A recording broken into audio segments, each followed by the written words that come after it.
Labrīt!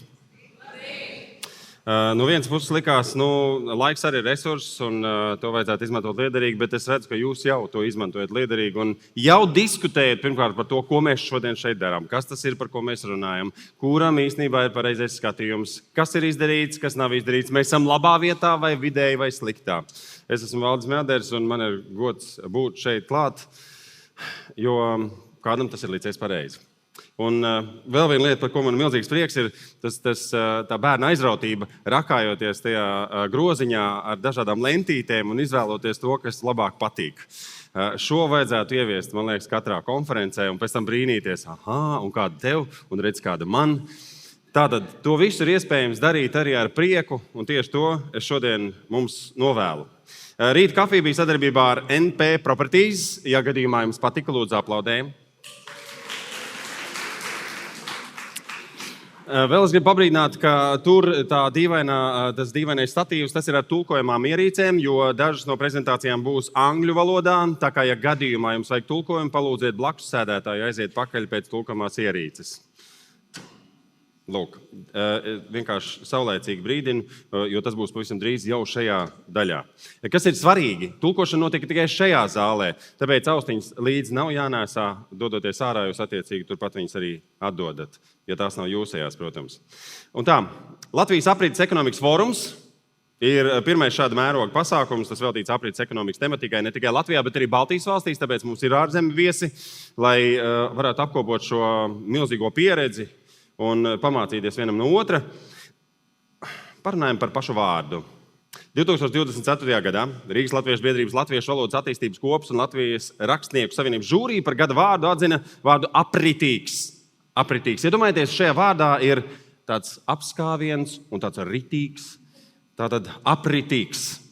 Žūrijas dalībnieks Arturs Hansons toreiz intervijā Latvijas sabiedriskajiem mēdījiem teica, gada vārdu mēs izvēlējāmies ar zināmu perspektīvu, ka šis vārds varētu viegli ieņemt savu vietu valodā un darīt valodas lietojumu vēl vienkāršāku. Es, piemēram, rādio savam kolēģim Kārlim Malkavam teicu, vai viņš zina, kas ir vārds apritīgs.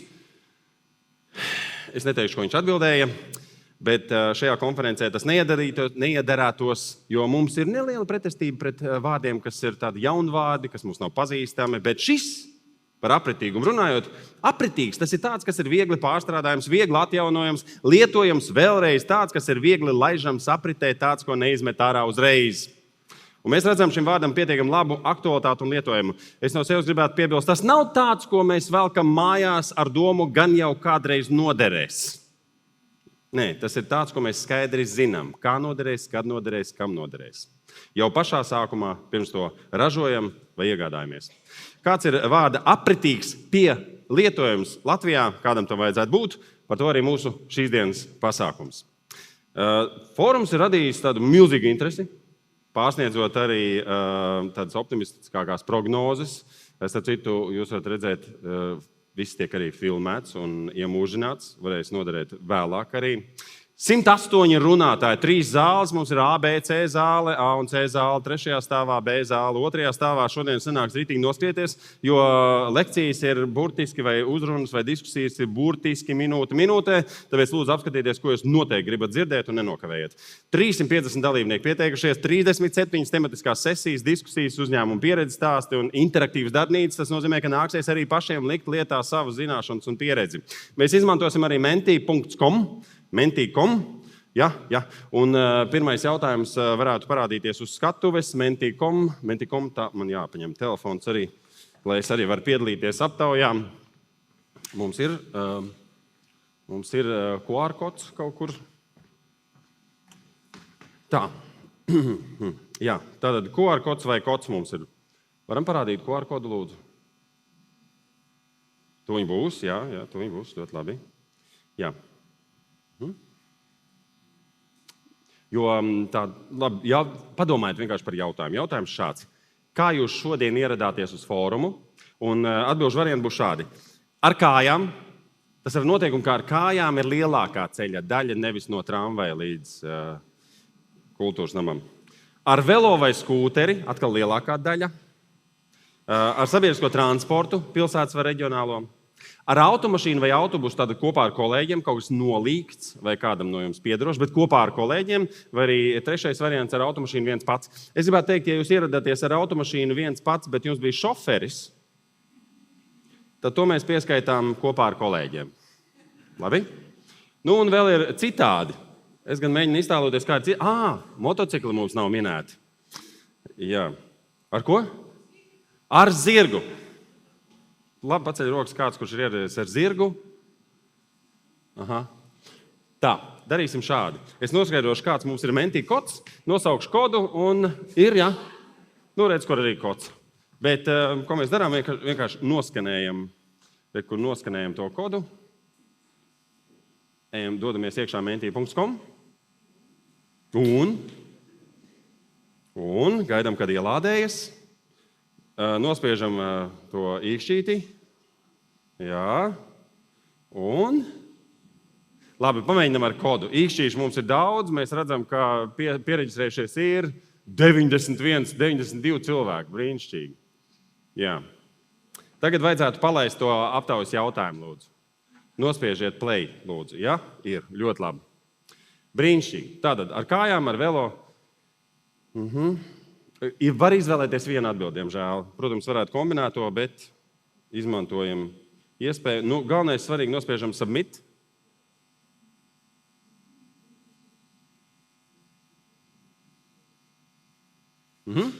Ar sabiedrisko transportu pilsētas vai reģionālo. Pagaidām izskatās diezgan labi.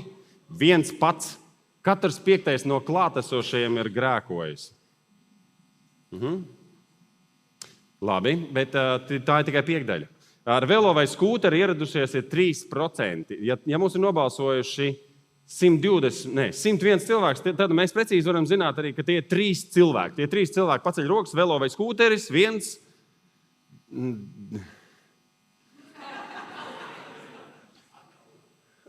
Jā, nu var arī 3 reizes braukt ar skūteri, kamēr atrod pareizo vietu. Un sabiedriskais transports joprojām ir topā, 38%, ar kājām 10%, tātad dzīvo gana tuvu, vai arī ļoti agri ir izgājuši. Sirsnīgs paldies, aplausi jums. Manuprāt, diezgan cerīgs skatījums. Atklāšanas uzrunas sāksim mēs ar klimata un enerģētikas ministru Kasparu Melni. Lūdzu, video. Labrīt, fóruma dalībnieki. Man žēl, ka nevar būt klāt un pievienoties aprites ekonomikas atbalstītāju pulkam klātienē, kur patstāvīgais pieaugums ļauj optimismu raudzīties nākotnē. Diemžēl atkritumu daudzums, ko pagājušajā gadā aprakām Latvijas zemē, ir 277,000 tonu. Mēs vēlamies atstāt saviem bērniem skaistu ainavu, neskartu dabu un plaukstošu vidi, nevis zemē apraktus atkritumus. Mums ir 2 ceļi, kā cīnīties pret šādu mantojumu. Mazināt kopēju atkritumu apjomu un tiem atkritumiem, kas neizbēgami rodas, meklēt jaunu pielietojumu. Tāpēc katrai jaunai iniciatīvai aprites ekonomikā, kas ļauj tekstilam, plasmasai, koksnei vai pārtikai transformēties par vērtīgām izēvielām, ir jābūt iespējai kļūt par daļu no aprites cikla. Šodien notiks tematiskās sesijas, pieredzes apmaiņa, sadarbības iespēju meklēšana starp valsts pārvaldi un privāto sektoru.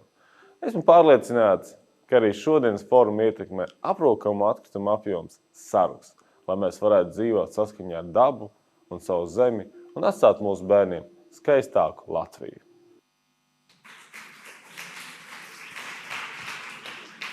Paldies! Rīgas domas priekšsēdētājs Viesturs Kleinbergs. Lūdzu.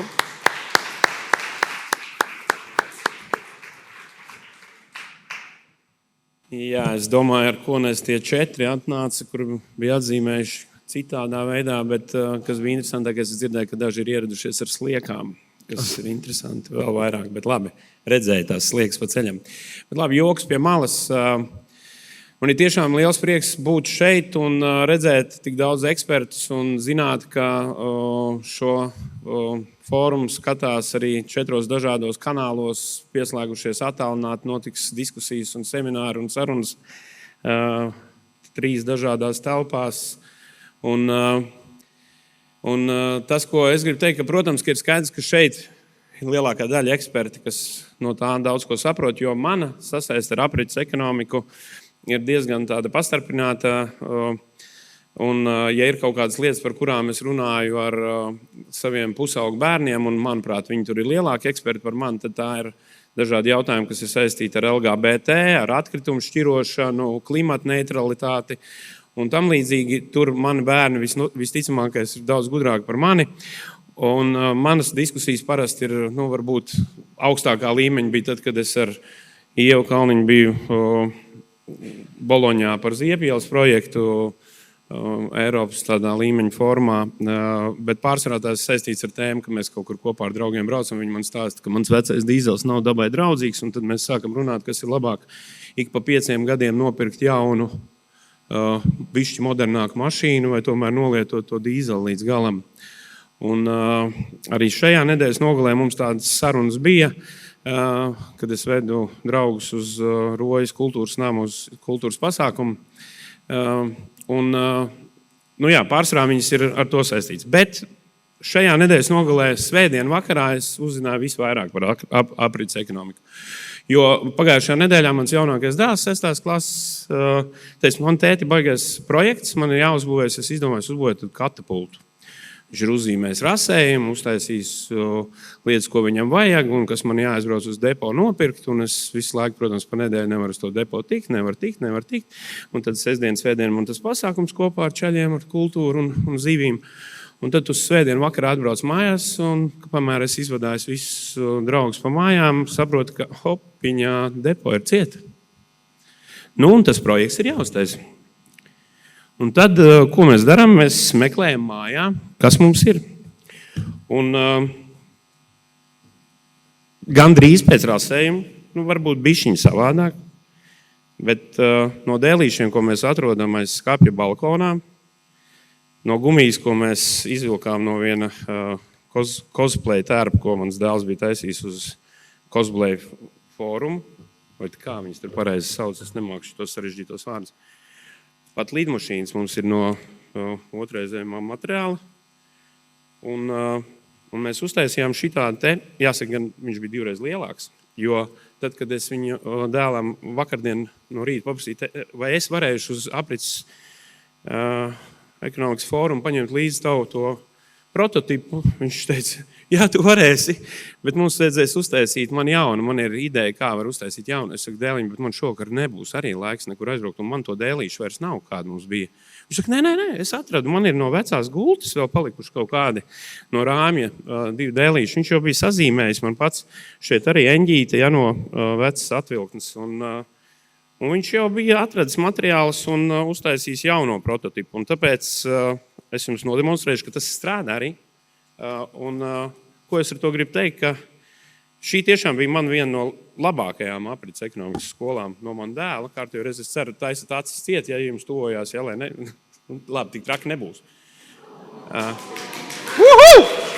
Un saprotiet, viņam ir 12 gadi, un es domāju, ka arī viņš guva labu skolu no šī pasākuma, jo mēs uz depo nebraucām.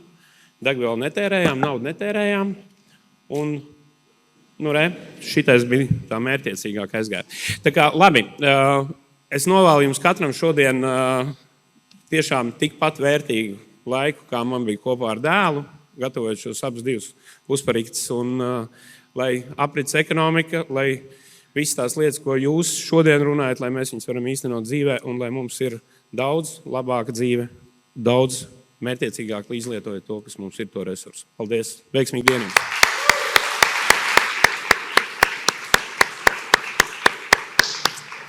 Kā savulaik teiktu, grants rītiņš, ja tev mājās nekā nav ko ēst, atvēl leduskapī, izņem lasi, ikrus. Un šeit mēs varam arī pamācīties, ja gadījumā tev nav materiālu, ņemam gultu un gatavojam katapultu. Labi, ja būs laiks, man ir kāda sērija ar anekdotēm no padomu laikiem, ko man tēvs izstāstīja par aprits ekonomiku. Bet Ziemeļvalstu ministru padomes Latvijas biroja direktore Nīna Volcen. Nīna, welcome to the stage. Thank you very much. It's going to be extremely difficult to get after this presentation, I think. So, Labrit, good morning. Yeah, Mayor, ladies and gentlemen. It is an honor to be here as a representative of the Nordic Council of Ministers. By gathering here today, we are collectively trying to push the agenda of circular economy even further than what Latvia has already been doing for a long time. And we have been happy supporting that together with you.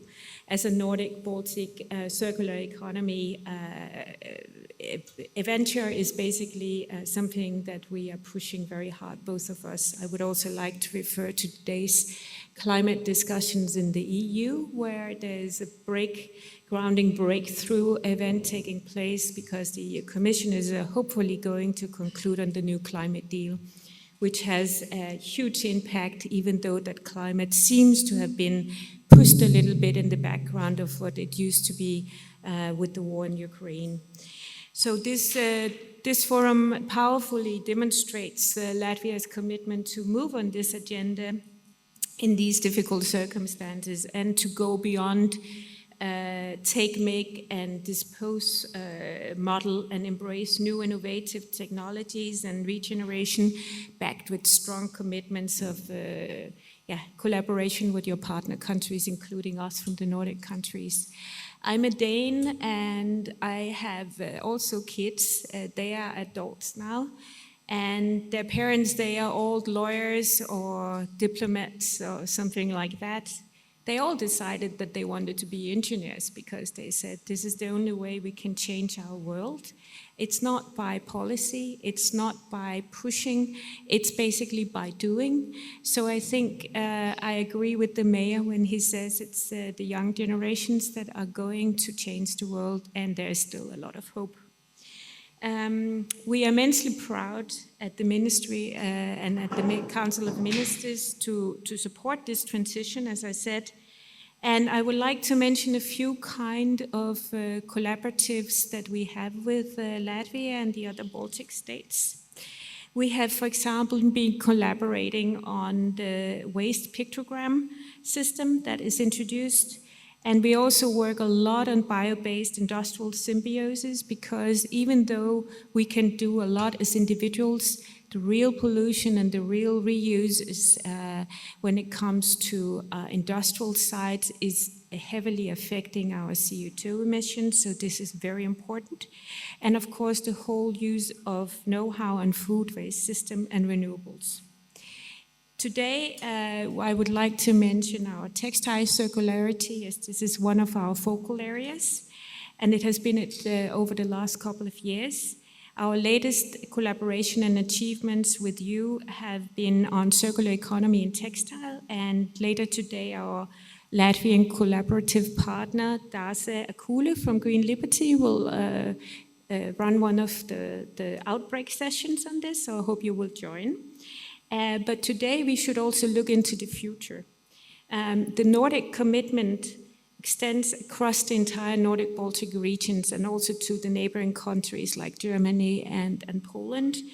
And to ensure our discussions here in Riga are reaching the highest level decision makers in the Nordic countries so they continue supporting the collaboration with you and others, we are delighted to announce that we are sending a high-level delegation of public decision makers to Greenland, Nuuk, later this year to discuss the Nordic Circular Summit in Nuuk and to give their opinion on how we can extend this Baltic, Greenlandic and Nordic collaboration, because particularly the Baltics and Greenland, they are outer, they're countries with border to other countries, and this is very important when you talk a lot of the circular economy issues as well, and the influence from third countries that have an impact on countries with borders to third countries is very important at the moment, and it ensures that the expertise and know-how and the spirit we generate here in Latvia actually contributes to the general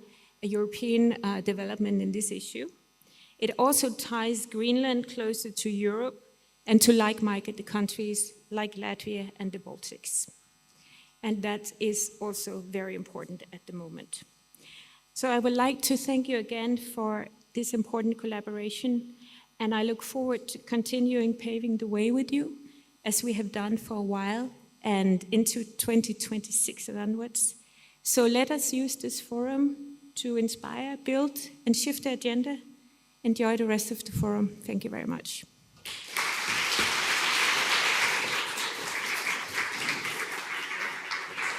Thank you, Nina. Thank you once again. Un, nu, mēs turpinām ar uzrunām. Atklāšana līdz ar to ir notikusi. Mums vajadzētu viens grandiozs aplausus, lai visi ārā dzird, ka mēs sākam.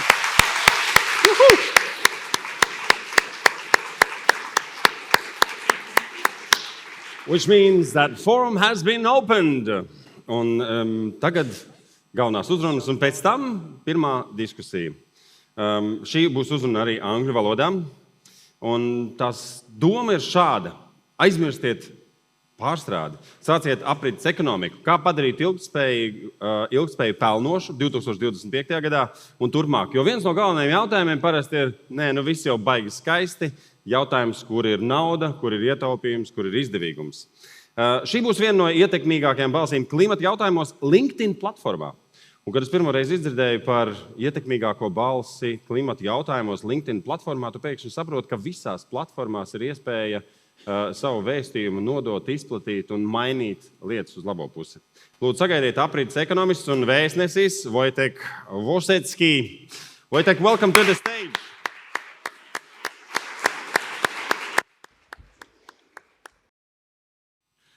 Labrīt, Rīgā!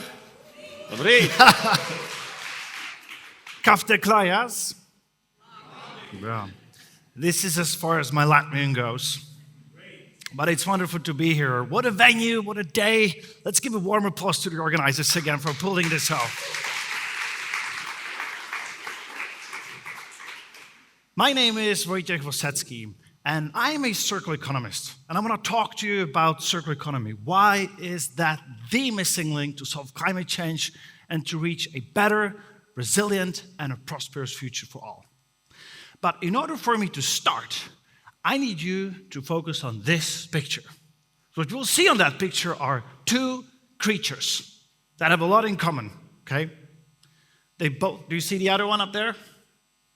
They both are in a desperate search for water. They both have long and untamed beards. But only one of them gets tired climbing that mountain, and that will be me, the guy in the orange t-shirt. This picture is taken 3,000 meters high in the Italian Dolomites this summer. And being on that 5-day trip with my friends, I learned a lot about myself, about survival, about energy bars, and also about the topic of today. Because does anybody here like mountain climbing? Yeah. So you know what I'm talking about, right? When you're standing below that mountain, you know you're up to some gruesome adventure. You know you're going to climb the whole day, right? It's 1,000 meters elevation, and you're going to spend 10 hours just climbing up and up and up. About halfway that journey, you know, my legs started shaking. I think I'm not in a horrible shape. I could be in a better shape, but you know, you're questioning yourself. It was getting steeper. It was getting slippery. I ran out of the energy bars, and as if that wasn't enough, it started raining. It's gotten dangerous, you know. And me and my friends were like, so what do we do? Do we go back or do we continue?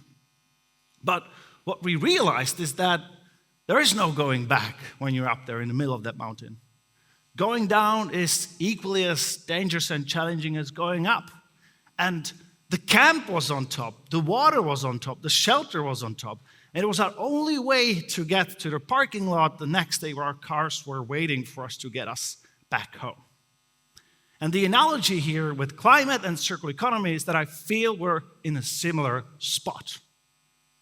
You know, we know we need to go circular. We know we want to go net zero. We have the trip in our heads. You jumped into the car with your buddies, with your stakeholders. You got the map. You got to the mountain. You started climbing. But now it's rough. It's 2025, and sustainability is getting hit left and right. Is anybody here who thinks that, you know, sustainability has gotten deprioritized this year? Yeah? No? So a lot of you think that actually sustainability is getting stronger and stronger this year. Who thinks that? Who doesn't know? Okay. Well, I think that we're up to some journey. We're not done yet, but I'm here to talk to you about how do we get on top of that circular mountain, how do we reach the full benefits, and how do we make it happen? Because besides my hobby as a bad mountain climber, as I said, I'm a decent circular economist. So what does it mean to be a circular economist? Well, we don't believe in infinite growth on a finite planet like traditional economists. And unlike traditional economists, we don't study balance sheets. We look at material flows. We study resources. And we look at where did all that stuff come from? For example, in a product, in a company, in a city, in a factory. Where did all the resources come from? Did they have to be mined and extracted somewhere in the other half of our planet? Or do they have any recycled content? How long are we using it? And most importantly, what's going to happen with everything that we're surrounding ourselves with when it reaches the end of its life? Will it become waste or a resource?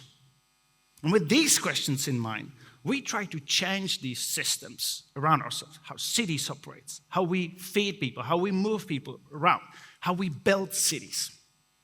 And there's no better way to start explaining this than with the story of sand. Sand is all around us, right? It's everywhere.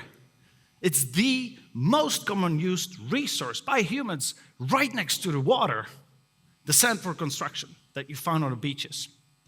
But the more we are and the richer we get, the more we build. And the more we build, the more we dig, the more we extract, the more we take resources from the ground. And the more we build and the more we mine, the less stuff is available to us. Believe it or not, but sand for construction is becoming a scarce commodity in many parts of the world, like, for example, Southeast Asia. There's sand wars, there's mafia. It's a dirty, bloody business.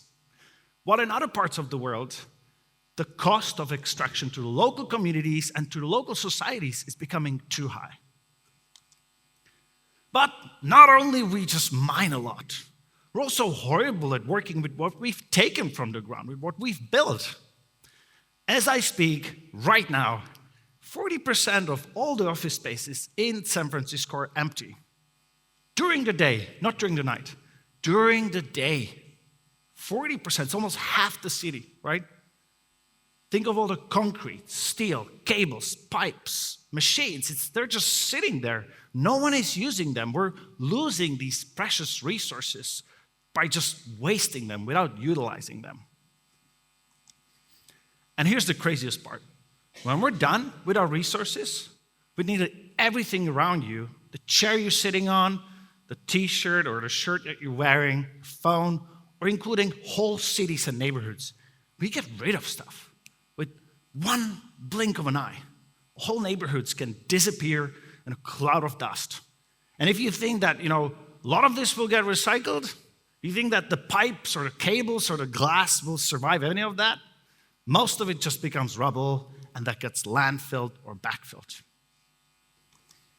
This is the world that we live in today, the system we're fighting, the linear economy, where we take resources off the ground, we make products out of them, only to live short or inefficient lives, and then at the end, we waste them without recovering.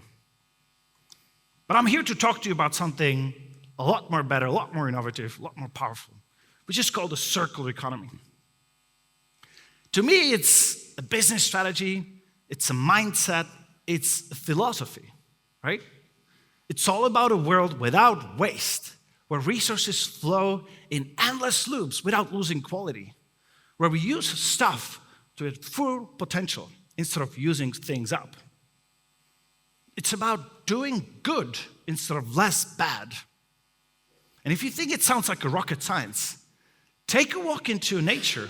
Take a walk into a park. There is no waste. Nature doesn't know any waste. Resources flow in these endless loops. They've been doing that for billions of years in nature. If one organism dies, it's an entry input to another process. And everything in a forest is powered 100% by clean and renewable energy.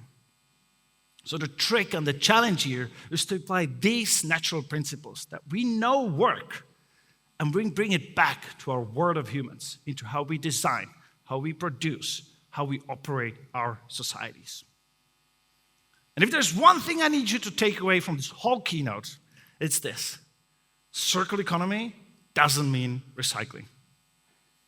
Recycling is just one out of many, many tools we have in our circular economy toolbox. Because not everything is made to be recycled. Not everything is collected. And even if it is made to be recycled, even if you collect it, even if you send it for recycling, there are huge losses in the process itself. Globally, less than 7% of all the resources are recirculated back into our economy year on year. We need to think bigger than that, and we need to do better than that. Circular economy is not only a great environmental strategy, it's a lovely business strategy too. And that's why maybe a lot of you are here. It's why all these big corporates are looking into that too. IKEA wants to be a fully circular company by 2030. And a couple of years back, they were not doing almost anything that was sustainable, right? I mean, you could almost argue it's like a fast fashion, but in furniture. They make couches that are not too expensive, they're not really that sustainable, they're not lasting for too long, but they're making lives of everyday people a little bit better. Back in the days, they would just sell that couch, make $600 on that. When the couch breaks, you throw it away, maybe to your local collection yard, and barely something will get recycled. Most of it gets landfill or backfilled. But when this giant corporate asked themselves, what does it mean from a business perspective to go circular? A whole new world of opportunities opened up. Suddenly, they realized, hey, hang on, we don't have to change anything about a couch. We can just play a role on the secondhand market.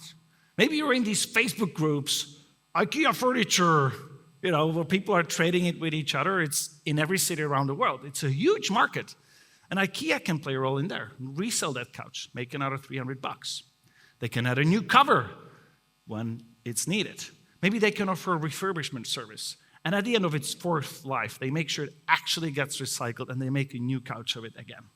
Instead of one life, you get 5 lives. And instead of $600, you almost double the total value created without changing the design. It's just the same thing. You're just changing the way you're thinking about that and monetizing it. But of course, it's also a great environmental strategy.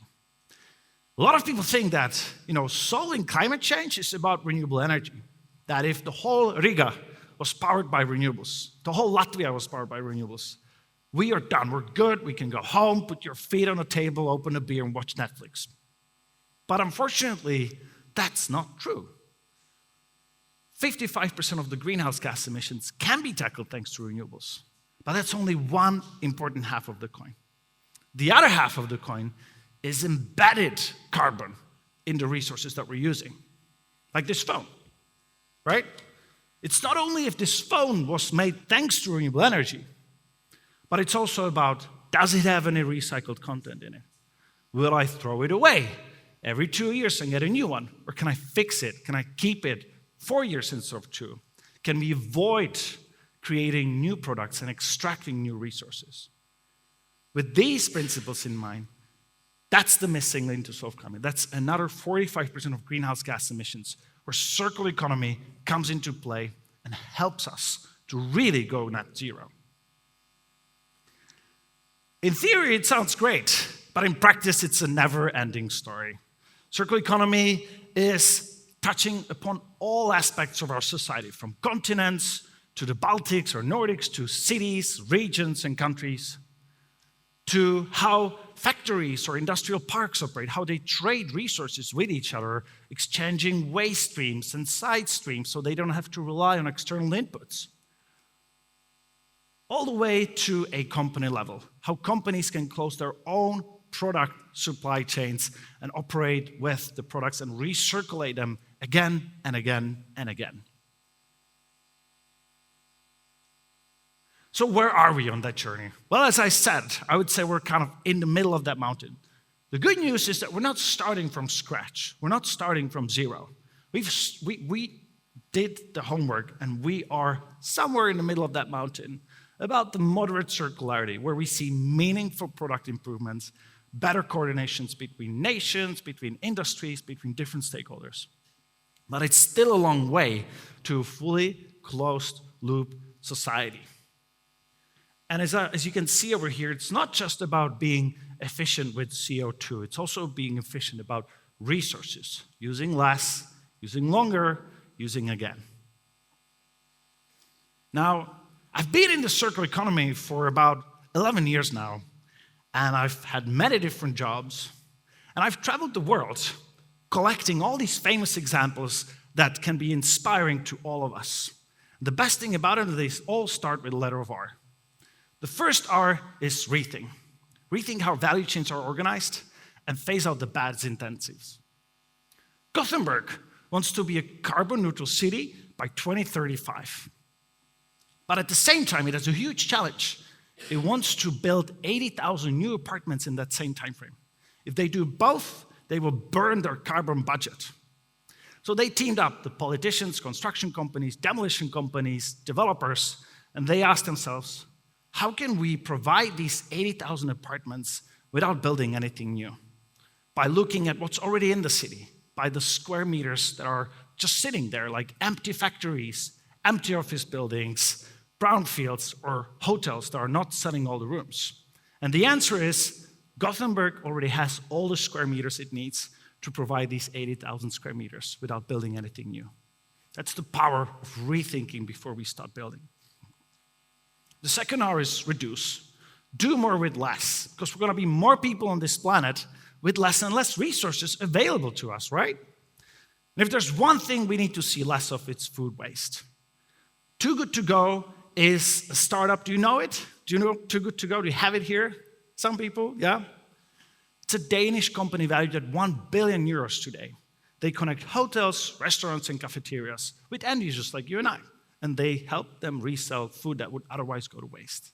They saved 400 million meals. They have 100 million users and hundreds of thousands of business partners. The third R is reuse. Make sure that resources never touch the waste management infrastructure.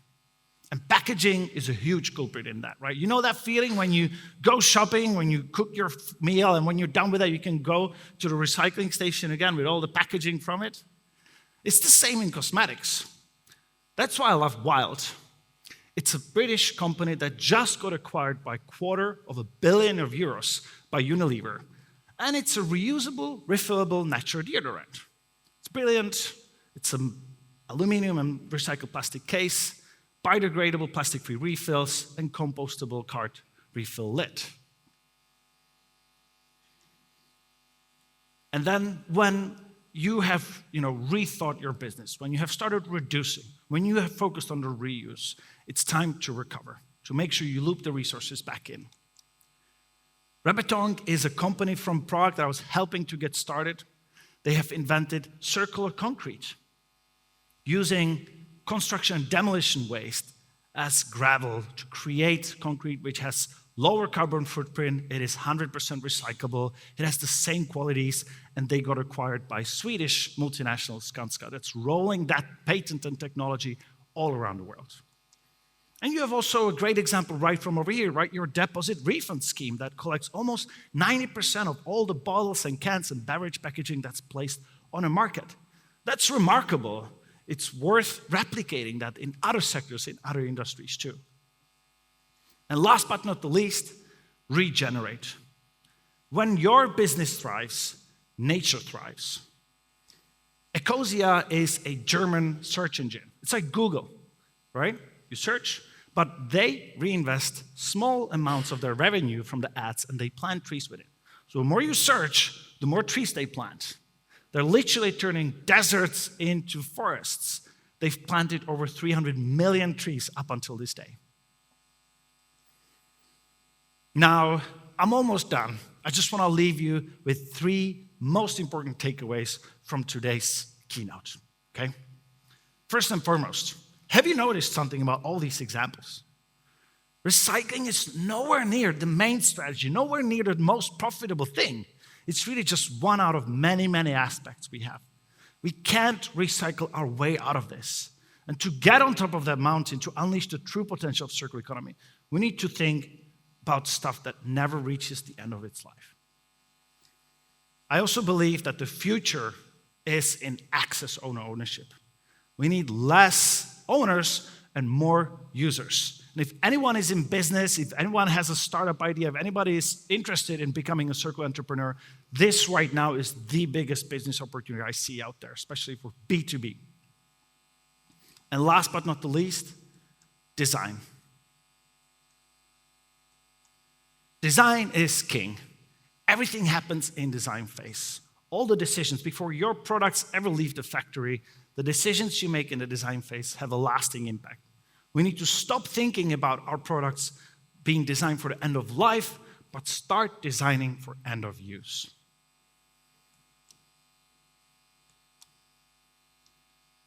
I think we're running out of battery here. So, when you're in the middle of that mountain, I realized that there's no going back. There's no plan B. And the same applies to us and our journey to circular economy. We can't go back. But going up is not a sacrifice. There are benefits waiting for us. There's better business, new markets, and a resilient society, and a livable planet for all of us. That's not a burden. That's the best business strategy we'll ever get. So let's keep climbing. Thank you.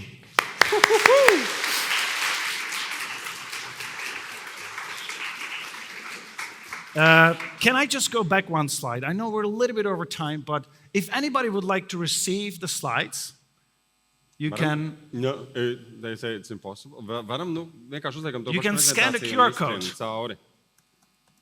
Can we put the QR code back, please? If it's impossible, no worries. We will try. You will get We'll your try. slides maybe later from the We'll organizers, but I would love to stay in touch, and thank you again.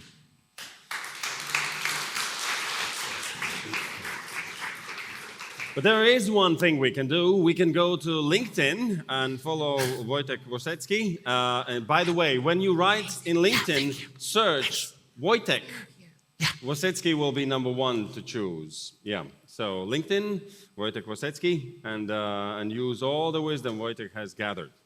Mēs dodamies tālāk ar Klimata un enerģētikas ministrijas valsts sekretāra vietnieci vides politikas jautājumos un jautājumu, ko aprits ekonomika nozīmē Latvijai. Dr. Rudīta Vesere, laipni lūgtu skatuvi. Rudīt. Labrīt, godātie klātesošie, godātie fóruma dalībnieki. Man ir prieks skatīties uz jums, un man ir ārkārtīgi sarežģīts uzdevums pēc tik iedvesmojošiem piemēriem un runas, kas bija tikko. Tālāk pārslēgties jau uz tādu programmatiskāku domāšanu, uz dokumentiem, uz mērķiem un tā tālāk. Bet es domāju, ka tas iedvesmojošais sākums palīdzēs arī paskatīties to, ko tad mums saka kaut kādi vienojušie dokumenti, vienojušās prasības un kur mēs atrodamies. Un, man, protams, gribējās vēl pafilozofēt kopā ar Valdu par to vārdu apritīgums, jo faktiski ja mēs runājam par aprits ekonomiku un apritīgumu, tad vārds apritīgums varbūt tā kā vēlāk parādījās latviešu valodā, bet aprits ekonomika pirms sākums varētu meklēt ka tā nopietni sākām lietot apmēram 2012. gads, kad vispār Eiropā ļoti aktīvi runāja par to, ka mums jāpāriet no lineārās ekonomikas modeļa uz aprits ekonomikas modeli, lai mēs rezultātā varētu tomēr sasniegt labākus rādītājus, lai mēs savus resursus izmantotu pārdomāt, racionāli un saprātīgi. Un rezultātā 2015. gads, nevis 2020, kā tur augšā, bet tas 20 tur ir ļoti apzināti likts. 2015. gads, kad Eiropas komisija nāca klajā ar pirmo aprits ekonomikas rīcības plānu, kurā bija iekļauti 56 dažādi pasākumi, kurus vajadzētu realizēt visām Eiropas Savienības valstīm, un tālāk jau pievērsties tam, cik racionāli un pārdomāt mēs lietojam resursus. Respektīvi ar saukli mazāk atkritums, vairāk vērtības. Tas nozīmē, ka vesela rinda pasākumu tika noteikti, valstis sāka domāt, un galvenie akcenti tika uzlikt tieši uz ilgspējīgu produktu rīcības politiku, kur skatījās tādā virzienā kā tekstils, elektronika, mēbeles, pārtikas atkritumi, kā to samazināt, un iepakojums, kā jau tika arī iepriekš pieminēts. Un īpašs akcents tieši uz plasmasas iepakojumu. Ja paskatāmies uz visām šīm lietām un pasākumiem, kas skar šīs galvenās produktu ķēdes, elektriskās, elektroniskās iekārtas, lai varētu remontēt, lai varētu aizstāt bojātās detaļas, lai būtu vienojoši elementi, tad uzreiz gan jāatcerās, ka kopumā Eiropas Savienības valstīm vajadzēja 10 gadus, lai nonāktu pie viena kopīga risinājuma attiecībā uz mobilajiem tālruņiem, uz mobilo tālruņu lādētājiem. Šobrīd, ja mēs aiziesim uz veikalu, mēs vairs nevarēsim automātiski kastītē kopā ar tālruni atrast arī lādētāju, jo tāds taču noteikti jau mājās ir. Un ja nu ļoti vajag, tad jāpērk atsevišķu. Tāpat attiecībā par iepakojumu, par pārtikas zudumiem, bioloģiski noārdāmiem atkritumiem. Un ja to viss skatās, tad skaidrs, ka visās jomās nevar būt pirminieks un sasniegt labākos rezultātus. Un katrai valstī ir jāsaprot tas, kas viņai ir svarīgākais un būtiskākais, kur viņa var sasniegt vislabākos rādītājus. Pagāja laiks, 5 gadi, 2020. gads, jauns plāns, jauna pieeja. Tātad nevar teikt, ka 56 pasākumi ir pielikt punkts un sākam kaut ko no jauna, nebūtu ne. Liela daļa no viņiem tiek turpināta un attīstīta tālāk. Tātad ir atkal jauns redzējums, uz kurien ejam un kā rīkoties. Ko tas nozīmē mums visiem kopā? Tas nozīmē, ka mums ir jāmaina savu domāšanu, jo kā viens no ekonomistiem ir kādreiz teicis, kad mainās apstākļus, maina savu domāšanu, ko dari tu. Un šai sakarā, ja mēs skatāmies uz šo domāšanas paradigmu, lai šos resursus noturētu pēc iespējas ilgāk konkrēti apritē, lai viņi paliktu apritīgi, tad ir vesela rinda virzienu, kuros strādāt un darboties. Un galvenās paradigmas ir sekojošas. Tātad zaļais publiskais iepirkums, kā Latvijā, varbūt ne tik ļoti spīdošs, jo vieglāk ir izvēlēties vienkāršākos variantus, nevis padomāt tālredzīgi. Tā ir industriālās simbiozes veicināšana, produktu ražošanā. Šeit gan varētu pieminēt veselu rindu piemērus, kas ir pie mums pašiem Latvijā, sākot ar Valmieru mūžu salu, Smiltenes pienu, un tā mēs varētu turpināt un turpināt. Ļoti būtisks aspekts ir pievērsts ekodizainam. Tas nozīmē to, ka mēs sākam domāt par preci no tās izejvielām, kā viņas nonāk pie ražotāja, kā ražotājs viņas izmanto, kādas ir tehnoloģijas, kāpēc tam tālāk jau tas viss loģistikas ceļā nonāk pie patērētāju, un beigās, kas tad notiek ar to preci, kad patērētājs zinām laiku viņu lietojas, viņam viņa vairs nevajag, un viņš no viņas grib tikt vaļā atbrīvoties. Tātad, kāpēc iespējas jau pašā sākumā, pirms vēl preci ir tikai idejas līmenī, arī pakalpojums. Mēs jau domājam par to, kādā veidā viņa apritīgi kļūs un kādā veidā būs visi resursi izmantot. Vai mēs viņus ņemsim no apkārtējās vidas no jauna, vai mēs izmantosim jau apritē esošus resursus, un kas notiks ar tiem atkritumiem, kas veidosies, vai viņus varēs tālāk izmantot vēl apritē, ja tomēr būs jāved uz to kalnu. Protams, šeit ir arī būtiski dažādi brīvprātīgie instrumenti, kā vidas pārvaldības sistēmas, ekomarķējums un tā tālāk, bet ir ļoti būtiski neiekrist vienos slazdos, neiekrist zaļmaldināšanas slazdos, jo dažkārt uzņēmumiem ir vēlme sev parādīt tā kā labākā gaismā, nepārdomājot, piekrinot sev zināmas izkārtnes un birkas, kas neatbilst realitātei. Protams, tas viss liek domāt par atkārtot izmantošanu, labošanu, remontu. Mēs jau iepriekšējā prezentācijā arī daļu no tā visa dzirdējām. Un to visu var sasniegt tikai kopā, skatoties uz sabiedrību, iesaistot sabiedrību. Tātad svarīgi ir ne tikai pateikt uzņēmumiem, kas viņiem ir jādara, bet arī patērētājiem un pircējiem iedot informāciju, ko viņi var darīt un ko viņi var izvēlēties un prasīt. Kas nozīmē, ka arī runa ir par finansēm, par par finanšu devējiem, ka tie ar vien lielāku uzmanību pievērš tieši zaļiem uzņēmumiem, zaļiem projektiem, un tas, kas ir piesārņojošs, kas ir neilgtspējīgs, tam ar vien mazāk iespējas ir saņemt kādus atbalsts. Tas nozīmē, ka mēs ejam uz jaunu risinājumu ieviešanu, uz ekodizaina principu, uz digitālajām pasēm, kad mēs saprotam, kas ir kas jau pašā sākumā, izdarot savas izvēles pirmajā brīdī. Bet mēs dzirdējam 2020. gads, 2015. 2025. Tā kā prasītos pēc loģikas nākamo plānu.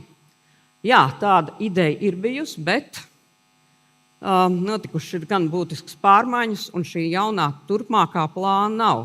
Jo Eiropas komisija ir nākus klajā ar paziņojumu, ka viņi gatavos aprits ekonomikas likumprojektu, jeb regulu, kas nozīmē visas valstis vienādi piemēro un īsteno.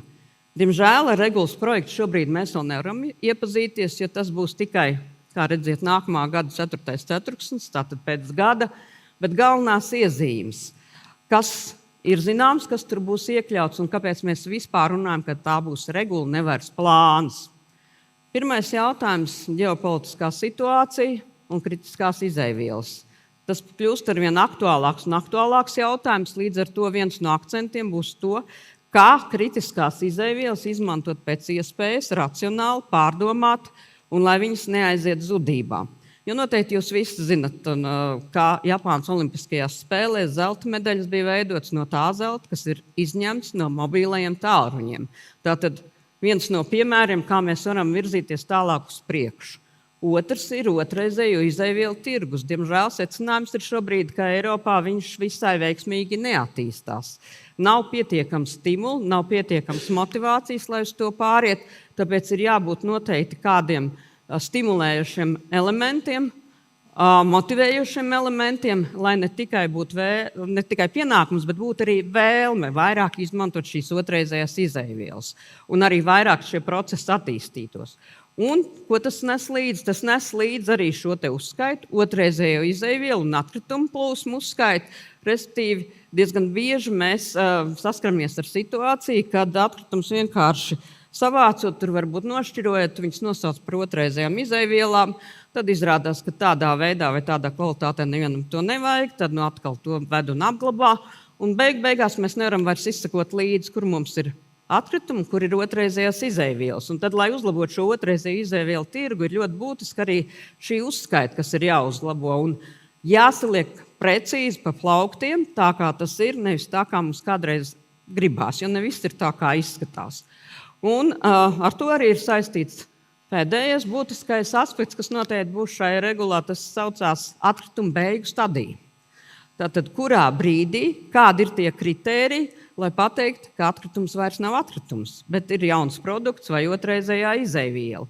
Ja atsevišķiem materiāliem, kā piemēram metālam, šobrīd Eiropā pat ir regula un tur ir viss skaidrs, tad vislielākais izaicinājums visā Eiropā, un ne tikai Eiropā, ir plastmasas. Jo plastmasam, kā metālam, pa veidiem nevar uzreiz piestādīt vienādas beigas stadijas kritērijas. Viņas ir ārkārtīgi atšķirīgas, un visas vienā katlā salikt arī nevar. Tā kā šī gadījumā runāt jau par plastmasām ir gan daudz izaicinājumu. Un kur tad esam mēs Latvijā? Latvijā mums, protams, ir vesela rinda dokumenti, es šeit nenosaukšu, visiem labi zinām, sākot ar rīcības plānu pārēju uz aprits ekonomiku, tālāk atkrituma apsaimniekošanas valsts plāns, kas satur gan preču otrreizējās izmantošanas un labošanas pakalpojumu attīstības programmas, gan arī atkritumu rašanās novēršanas programmu. Bet kāda ir mūsu pieredze? Mūsu pieredze ir parādījusi, un no tās mācās arī citas valstis. Mēs esam dalījušies ar savu pieredzi. Pirmkārt, ar ražotāju atbildības sistēmām, kuras ir izveidotas jau uz ļoti plašu klāstu dažādu preču, sākot ar iepakojumu, kas bija viens no pirmajiem, tālāk jau elektroniskās iekārtas, un viens no jaunākajiem arī tādiem objektiem tie ir tekstilu izstrādājumi, un atsevišķi tādi produkti, kurus nevar pārstrādāt, bet kuri nedrīkst nonākt vidē, kā piemēram tabakas izstrādājumi ar filtriem un šie filtri. Un ko mēs varam izdarīt? Gribētu tikai vienu Piemēram, garām ejot. No 2021. gada mums pašu resursu groza sastāvdaļa, ko mēs maksājam Eiropas Savienības kopējā budžetā, ir arī maksājums par nepārstrādātu plastmasas iepakojumu. Tātad par katru nepārstrādāto plastmasas iepakojumu kilogramu mēs maksājam 80 eiro centus attiecīgi un iemaksājam Eiropas Savienības kopējā budžetā. 21., 22., 23. gads, paskatāmies šīs summas. Lai viņas samazinātu, mēs, protams, varam vairāk pārstrādāt. Summas būtībā nemazinājās, bet taisn otrādi. Tas nozīmē, ka mēs ievērojot vēl arī, protams, atlaidi, kas ir Latvijai, tiek piemērota 6 miljonu eiro apmērā katru gadu. Mēs maksājam 14 līdz 16 miljonus eiro katru gadu šai kopējā budžetā. Bet kādas ir iespējas mainīt to, pārlikt šo atbildību uz ražotāju? Un ar to es arī šobrīd noslēgšu, bet gribu pabeigt šo piemēru. Jo no 24. gada 1. jūlija tātad par nepārstrādāto plasmas iepakojumu valstī jāsamaksā ir ražotāju atbildības sistēmām. Respektīvi pārnesam šo atbildību uz ražotāju. Un, ja mēs rēķinām, ka tas varētu attīstīties 2-3 gadu laikā un sasniegt mērķus, tad jāatzīst, ka pirmie rezultāti ir kāpums ir noticis 20% apmērā jau pagājušā gadā. Tātad, ja ir pareizie stimuli, pareizie akcenti, mēs varam nonākt pie pareizā rezultātu. Un tikai kopā, sadarbojoties visām pusēm, mēs varam nonākt pie šī rezultātu valsts, sabiedrība un pašvaldības. Paldies! Mēs arī pēc brīža atgriezīsimies pie diskusijas, un daļa no runātājiem, ko jūs nu pat dzirdat, arī piedalīsies šajā diskusijā. Kā nākamo es aicinu akcijas sabiedrības Cleaner grupu valdes locekli, Eiropas klimata pakta vēstnieci Latvijā Agitu Baldbārdu uz skatuvi. Sagaidām ar aplausiem lūdzu, un pēc tam pievienosimies diskusijai. Labdien, cienījamās dāmas, kungi! Klimata pārmaiņas un ilgtspējīga attīstība pēdējos gados ir bijis viens no centrālajiem tematiem globālajā politikas un arī ekonomikas diskusijā. Tomēr šobrīd, piekritīsiet, mēs vērojam satraucošu tendenci. Ģeopolitiskie satricinājumi draud izslēgt aprites ekonomiku, klimata pārmaiņas, ilgtspējīgu uzņēmējdarbības vidi no šodienas dienas kārtības. Tomēr svarīgi ir apzināties, ka ilgtspēja nav īstermiņa kampaņa. Kopumā es teiktu, tā ir ekonomikas un sabiedrības pielāgošanās esošajai realitātei. Globālais dabas resursu izsīkums, ekosistēmas degradēšanās, klimata pārmaiņas rada tiešu ietekmi uz mūsu dzīvi, uz mūsu biznesa vidi. Drošība un ilgtspēja ir paralēli procesi, kuros aprites ekonomika var būt dzinējspēks, kas rūpējas par visiem tiem resursiem sabiedrībā, kurā mēs dzīvojam, sabiedrībā, par kuras drošību mēs rūpējamies. Vai tiešām varam atļauties nedomāt par rītdienu? Pasaule šodien jau minēju piedzīvo globālu dabas resursu izsīkumu, un tas nav teorētisks apgalvojums, tā nav tendence, kas drīz pāries. Esošie resursi sāk izsīkt. Un kamēr mēs tajos saredzam vien lietas, ko lietojam, kas faktiski kļūst par atkritumiem, mēs radām aizvien vairāk atkritumus, mēs patērējam aizvien vairāk dabas resursus, mēs veicinām patēriņa ekonomiku. Paturēt un izmantot esošos resursus esošajā ekonomikā pēc iespējas ilgāk nozīmē samazināt apjomus, taupīt vides resursus un ierobežot nepieciešamību pēc jauniem izējmateriāliem ražošanā. Šie ir aprites ekonomikas pamati. Latvijā patiesībā vēl mācāmies, kas ir aprites ekonomika. Šodien 4. daļa Latvijas uzņēmēju un, kas interesanti, 3. daļa Latvijas valsts iestāžu un institūciju atzīst, mums pietrūkst izpratnes, mums pietrūkst zināšanu par aprites ekonomiku. Lai labāk izprastu apritīgumu, es lūkotos uz lineāro ekonomiku, kas pasaulē ir dominējusi līdz šim. Faktiski, princips ir vienkāršs: paņem, saražo, lieto un izmet. Šī pieeja rada lielu atkritumu apjomu, jo produkti un lietas ļoti bieži pēc to lietošanas nonāk tieši tur, atkritumu noglabāšanas poligonos. Faktiski šo pieeju var salīdzināt no šūpuļa līdz kapam. Tas ir vienreizējs process ar skaidru sākumu un neizbēgamu galu. Kamēr aprites ekonomika darbojas pēc principa no šūpuļa līdz šūpulim, lietas pēc to lietošanas no aprites nepazūd. Apritīgums nozīmē izmantot resursus efektīvāk, gudrāk un ilgāk, labot, pārstrādāt, pielāgot, nomāt, abonēt, nevis patērēt un pirkt. Šobrīd faktiski to jau arī redzam daudzās jomās. Koplietošanas auto, dažādi nomas pakalpojumi, abonēšanas pakalpojumi, kopstrādes telpas, atjaunojamie materiāli ražošanā. Tie nav tikai vides risinājumi, tie ir aprites ekonomikas pamati, uz ko balstāma izaugsme. Mēs Cleaner grupā uz aprites ekonomiku vienmēr esam raudzījušies kā uz gudru saimniekošanu. Latvijā mums ir noteikti vairāki vides mērķi. Nākamo 10 gadu laikā mums līdz 10% ir jāsamazina noglabājumu atkritumu apjoms poligonos. Šajā pašā laika rāmī mums ir līdz 65% jāpalielina pārstrādes rādītāji. Pilsētām, valstī mums ir dažādi klimatneitralitātes mērķi, ko esam apņēmušies sasniegt. Lai sasniegtu šos mērķus, jāiesaistās visiem sabiedrības locekļiem. Šobrīd, kā jau arī Rudīta minēja, Eiropas komisija ir uzsākusi darbu pie aprits ekonomikas akta, kas patiesībā priecē ar lielu fokusēšanos no lietotāja, no gala patērētāja, teiksim tā, uz ražotāju. Un fokus izpaužās tajā, lai jau faktiski šajā produkta dizaina un materiālu izvēles brīdī iestrādātu maksimālu apratīgumu, kas pagarinātu šo produktu dzīves ciklu un maksimāli attālinātu to mirkli, kad lietas sāk kļūt par atkritumiem. Tomēr aprits ekonomika, kā minēju, ir salīdzinoši jauns koncepts Latvijā, un šķietami mums šobrīd ir vairāk mītu nekā realitātes un izpratnes. Spilgtākie no tiem lūkojas uz aprites ekonomiku kā uz pārējošu tendenci, faktiski modes lietu. Ir arī mīts par aprites ekonomiku kā fenomenu, kas ir atkarīga tikai no patērētājiem. Un visbiežāk, vismaz es savā nozarē saskaros ar attieksmi, aprits ekonomika ir vienādības zīme atkrituma apsaimniekošana. Un jā, patiesi, atkrituma nozarē ir ļoti būtiska loma aprits ekonomikā, tomēr nebūtu nevienīgā. Atbildība mums ir kopīga, lomas dažādas. Valsts strādā ar starptautisku un vietējo regulējumu, pielāgojot un veidojot uzņēmēju darbības vidi. Pašvaldība piedalās ar praktiskām darbībām, ar normatīvo bāzi vietējās uzņēmēju darbības attīstīšanai un atbalstīšanai.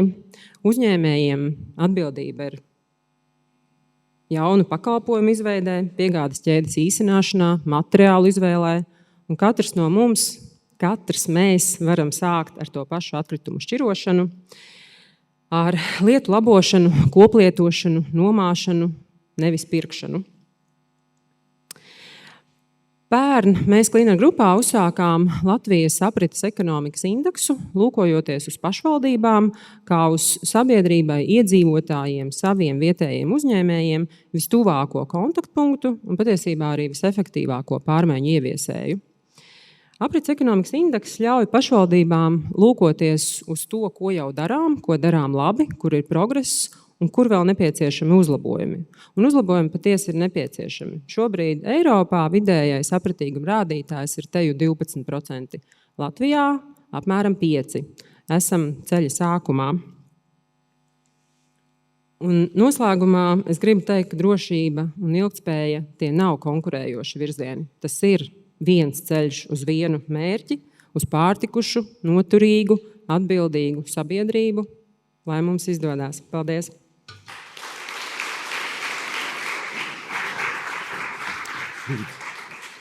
Lūdzu, uzkāvējies. Varētu ieņemt vidējo krēslu, piemēram. Paldies. Un mēs ķeramies pie diskusijas. Tad Agita paliek uz skatuves, jo Agita arī piedalās diskusijā. Un šī būs paneļa diskusija kāpēc aprits ekonomika ir labāka par pastāvošo apsaimniekošanas modeli. Un šī diskusija notiek sadarbībā ar Latvijas Banku. Un mēs aicināsim šajā diskusijā pievienoties Latvijas Zinātņu akadēmijas korespondētāja locekli, Latvijas Zinātnes padomes eksperti, profesori, Rīgas Stradiņu universitātes vadošo pētnieci, ekonomikas zinātņu doktoru Dzintru Atstāju. Dzintra, lūdzu, uz skatuvi. Dzintra, nāciet šeit. Jā, šeit droši. Šeit, jā. Tad vēl arī aicināsim pievienoties Latvijas Bankas padomes padomnieku, Latvijas Bankas ilgtspējības vadītāju Edvardu Kušneru. Edvard. Krēsls numur 4. Un aicināsim Rudītu Veseru atpakaļ uz skatuvi, lūdzu. Aplausi ir tādi kārtīgi, lūdzu.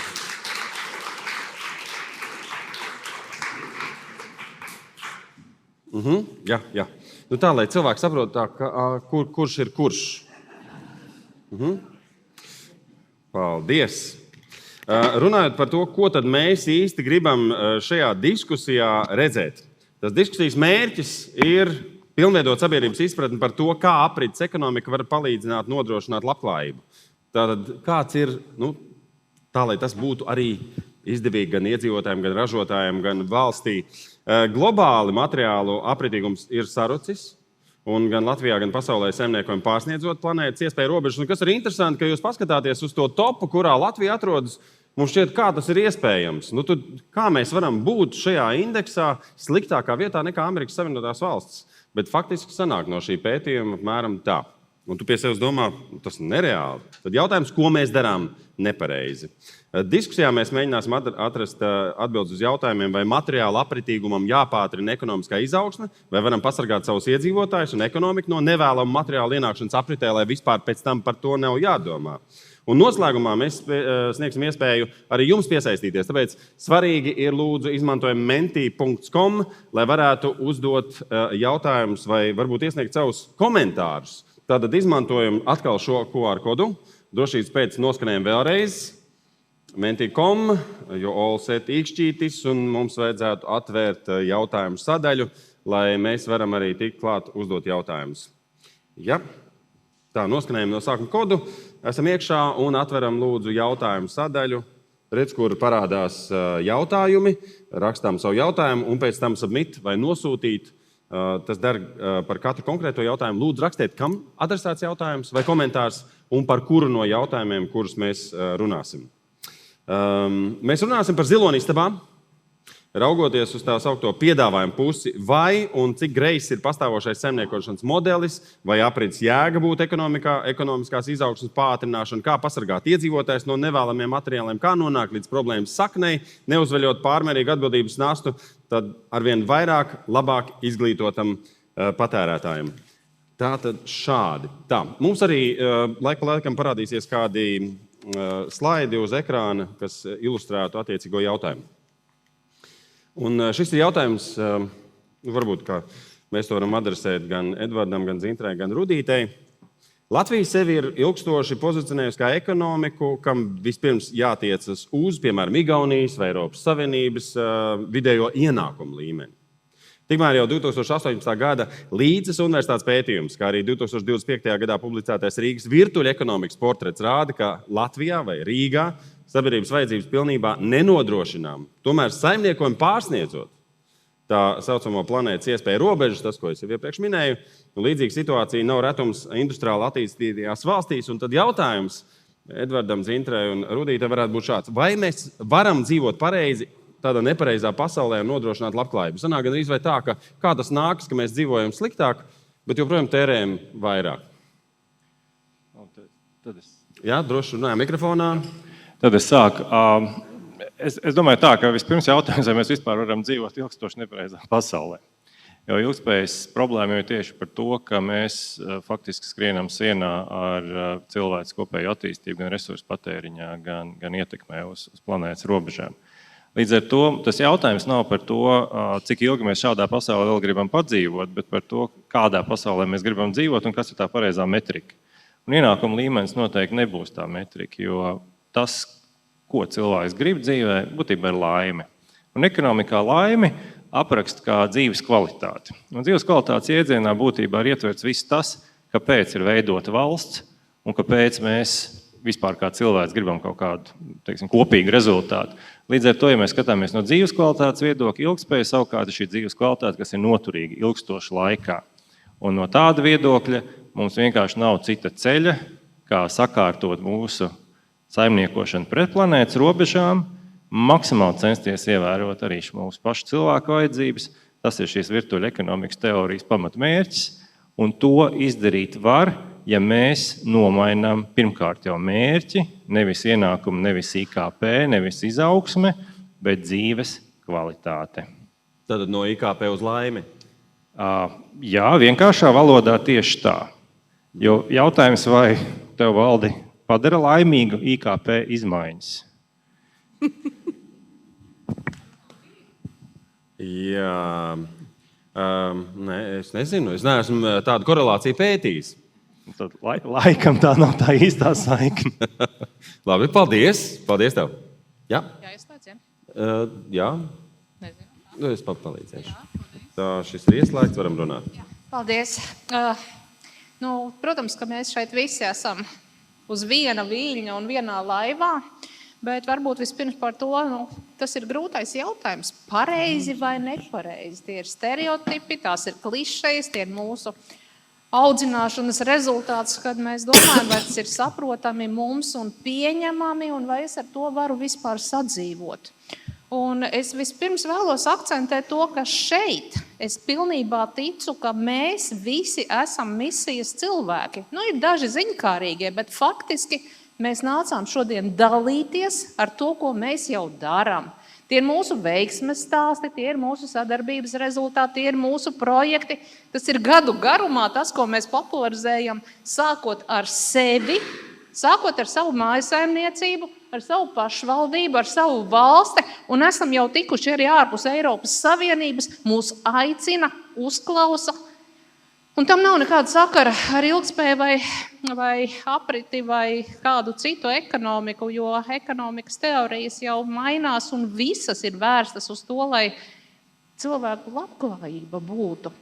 Un šeit es gribu teikt, ka jā, protams, ka ir labi apzināties, ko mēs gribam un ka mēs, protams, saimniekot, un mēs varam ar to lepoties.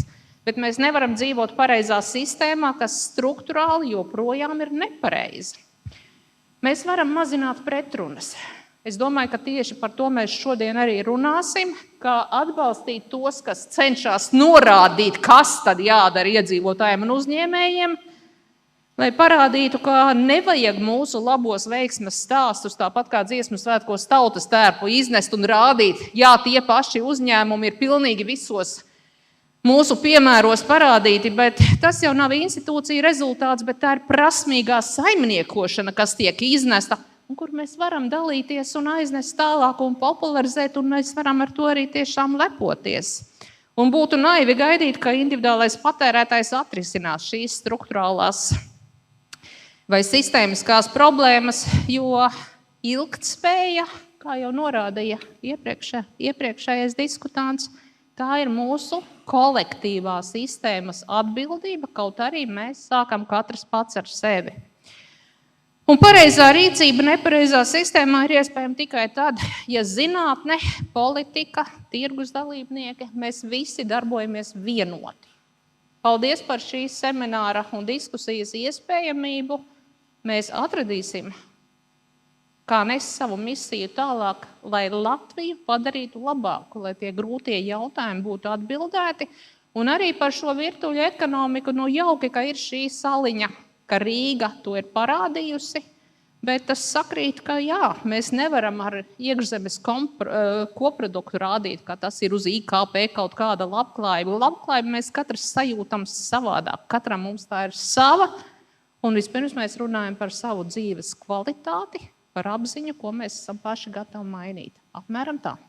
Profesor, sakiet, kas tad būtu jāiznes ārā, lai mēs zinātu, ka mēs lepojamies ar nepareizs vārds pareizajām lietām, bet ar tām, kas reāli ietekmē pārmaiņas. Kas tad ir tas, ar ko mums vajadzētu lepoties, ja individuālā iniciatīva un, piemēram, uzņēmumi konkrēti neliecina par kaut kādu sistēmisku progresu? Sistēmiskais progress noteikti ir. Bet pirmais ir apzināties, ka mēs varam izdarīt un izmantojam to, kas mums ir nodrošināts. Un tad, ja tas netiek nodrošināts, mēs nevainojam pašvaldību, ka nav, bet mēs rosinām, lūdzu, ļaujiet mums, tas pats, ko jau teica, gan Rudīta, gan Agita, gan šķirot, gan piedalīties, gan iesaistīties, gan kļūt mums labākiem, ja mēs esam gatavi tam. Ja mēs neesam gatavi, mēs turpināsim pa vecam. Tās ir paudžu konflikti, un to mēs nevaram novērst. Mēs varam audzināt, izglītot, un pats galvenais parādīt, ka, ja mēs daram labu, citi var nošpikot, ietaupīt un justies laimīgāk. Paldies! Vai Rudīte, kas piebilstams? Noteikti. Es gribētu teikt par šo laimes sajūtu vai to, ka tas būtu tas akcents, nevis tas IKP, bet vēl papildus ir jāsaka, kas tad mums nes šo, ko mēs saprotam ar šo laimes jēdzienu. Jo diezgan bieži ir tā, ka mēs skatāmies, vai mēs vairāk varam nopirkt. Kāda kvalitāte nav svarīga, bet es varu daudz nopirkt. Varbūt es kaut ko varu nedarīt un nopirkt vienreiz lietojams preces. Un mēs vairāk skatāmies uz to maciņu, kad par to laimi runājam, diemžēl mūsu sabiedrībā. Jo to ļoti klasiski pierāda mūsu cipari par atkritumu apjomu. Ja mēs pirms gadiem 7 bijām Eiropas līmenī ar atkritumu daudzumu, ko mēs radām, tā kaut kur vairāk uz zemāko galu, kas mazāk rada. Tad šobrīd mēs esam krietni pāri vidum. Tas ir 7 gadu laikā mēs esam gan vairāk radījuši atkritumu par spīti visiem pasākumiem, kas arī samazina no otras puses. Restīvi mums patīk vienreiz lietojamas lietas, kuras mēs lietojam dažkārt minūtes, sekundes vai stundas un metam ārā. Mums ir jāmaina pašiem domāšana katram no sevis sākot. Bet vai nav tā, ka Covid parūpējās, lai tas tā būtu, un mēs esam nokrituši atpakaļ, pirms gadiem 10 kaut kur? Tāpēc, ka cilvēki iemācījās, ka drošāk ir lietot vienreiz kaut kādas lietas? Nepiekritīšu. Kāpēc? Tāpēc, ka jā, protams, Covid laikā bija šīs bažas un neskaidrības un bija ļoti daudz neatbildēt jautājumu. Vai es varu kaut ko vairāk kārt lietot, vai man jāliek viss 5 maisiņos un tā tālāk. Bet ir jau izvēles iespējas, ir pietiekami laiks pagājis jau kopš Covid, lai mēs mainītos un atgrieztos varbūt pie tādas saprātīgākas domāšanas un tur, kur nevajag izmantot lieku, neizmantot. Bieži vien mēs to vēl joprojām nedara, tāpēc, manuprāt, konferences organizātora aicinājums atnākt ar savām krūzēm, ar savām ūdens pudelēm un trauciņiem un arī ar šiem te pašiem, lai nav jākarina gluži Rīgas cirks kaklā. Ir bijis absolūti piemērs, kā mēs varam mainīties. Te jums ir Rīgas cirks kaklā šobrīd? Man ir no mājām līdzi. Aha. Tad tā doma būtu apmēram... Bet iespēja bija saņemt tiem, kam nav līdzi. Tā doma ir apmēram tāda, uzrakstīt kaut ko reāli rēcīgu vai nepieklājīgu, lai tu būtu spiests nākamreiz ņemt savējo līdzi, lai nav jāizmanto šis. Ja? Tas bija tikai piemērs. Paldies, Rudīt. Nākamais jautājums. Tātad faktiski mums ir arī jautājums, vai mēs pareizi uzstādām jautājumus, vai mēs pareizi uzstādām problēmu, vai mēs pareizi to nodefinējam. Nākamais jautājums. Vēsturiski materiālu atkārtot izmantošana nav nekas jauns. Ja? To pūļu dēļ, kas jāpieliek, lai materiālus iegūtu, ja pēc tam pēc iespējas tiek izmantot citos izstrādājumos, mēs zinām arī mūsu pašu senči tur izmantoja visu līdz galam, līdz pēdējiem, kamēr no izkapts, piemēram, palika tāda plāna stīpiņa, un es nevarēju ne uzkapināt, ne uzasināt. Bet tagad runājam, kad iekšzemes koproduktu un tā pieaugumu neviens nepazina, arī tad jau šis princips pastāvēja. Pētījumi rāda, ka ekonomiskās izaugsmes tendences atsaiste no materiāla un enerģijas izlietojuma, kā arī piesārņojuma, nedarbojas, kā gribētos. Un tad jautājums šāds. Vai materiālu aprites jēga ir pātrināt ekonomisko izaugsmi? Vai apritei jākalpo šādam mērķim, jā vai ne, un kāpēc? Mēs varbūt sāksim ar profesoru Atstāju. Kā tas izskatās? Jā, paldies. Protams, es gribētu teikt kategorisku nē, jo aprits ekonomikas mērķis nav. Palātrināt ekonomikas izaugsmi. Mēs lietojam šos anglicismus. Mūsu mērķis ir dekarbonizēt, dematerializēt ekonomiku, un mums bija brīnišķīgas šīs ievada prezentācijas, lekcijas neatstāšu, bet faktiski mēs varam to salīdzināt kā ar kosmētisko remontu. Mēs varam aizkrāsot krunkas vai uzlikt pūderi un domāt, ka būs tagad tā mūsu izskata ziņā pievilcīgāka aina. Bet faktiski aprits ekonomika nav tikai efektīvāka lineārā ekonomika, tā ir struktūrāla pieeja, kā jūs minēju pirmīt. Un mums ir jānodrošina šī cilvēku labklājība, ko mēs iepriekš jau minējām, un es pat teiktu cilvēka cienīga dzīve. Tādu, kā mēs katrs to arī izvēlamies. Un ja mēs runājam tā vienkārši, tās līknes skatoties, jau ir skaidri arī redzams, ka šobrīd materiālu apritīgums samazinās tādēļ, ka ekonomikas izaugsme faktiski notiek uz resursu izšķērdēšanas rēķina. Ja mēs paskatāmies šīs teorijas, ko jūs minējāt, mēs kļūstam efektīvāki, it kā to parāda cipari, to parāda statistikas dati, bet vienlaikus mēs arī tomēr patērējam vairāk, un tas arī ir tas, ko mēs teorijā pazīstam kā ilgtspējas paradoksu. Kā piemēru minēšu, ka vēl pirms Covid pandēmijas laika daudziem cilvēkiem patika teikt, ka viņš neražo atkritumus, ka viņam tur maisiņā ir sakrāts tur nullīte vai cik tur tie daži grami, bet būsim godīgi, mēs tos savus atkritumus esam atstājuši kādam citam. Tas attiecās gan uz ražotājiem, gan tas, kurš nopērk mizotos kartupeļus un pasaka, ka man nav tās mizas, kur likt. Un paldies par šī rīta iedvesmu radio raidījumā. Gan mūsu projektos apritīgums tika minēts, gan tik brīnišķīgi piemēri, kas parāda, ka faktiski ir jārīkojās un laikam jau ir jāpadomā par to, kā aprits ekonomika kļūs par instrumentu izaugsmei, jo ja mēs turpinam šo lineāro ekonomiku, mēs mazliet ieļojam un uzlabojam to mehānismu, bet šobrīd es neredzu, ka tā pārveidošana notika. Bet es varu iztēloties, piemēram, par ko šorīt minētais raidījums runāja, par to, kā nenopirkt lieku, lai pēc tam nav jāmet ārā, kā sevi disciplinēt. Un tad uzrakst kāds cilvēks, man nav par ko nopirkt to, ko es gribu nopirkt. Un vai nav tā, ka tajā brīdī, kad mēs izlaužamies no tās nabadzības, no tās trūkuma, mēs beidzot gribam izbaudīt to iespēju, nedomāt, ko es nopērku, cik es izmetu. Beidziet man mācīt dzīvot, es beidzot vispār tur esmu nokļuvis, ka man ir tāda iespēja. Kāda ir situācija Latvijā šobrīd? Es domāju, ka ir ļoti dažādi, jo sabiedrība ir ļoti noslāņojusies un nogurusi no visām prasībām, kuras ir jāizpilda. No vienas puses man gribētos teikt, ja tu vienmēr apēdīsi vispirms veco maizi gadu, zinās, kā tā svaigā maizīte garšo. Un, protams, ka, lai būtu tā laimes sajūta, vajag arī to vienreiz nopērkamo lietu, kuru tu varbūt izbrauc ar karuseli vai izlec ar gumijām, un tev ir adrenalīns un dzīves dziņa tālāk turpināt pa normālām. Es domāju, ka tā noraušanās nav nekas īstenībā slikts, jo tev ir ko salīdzināt un teikt pārējiem, vai bija vērts to naudu tam izmest, ko es ar to esmu ieguvis.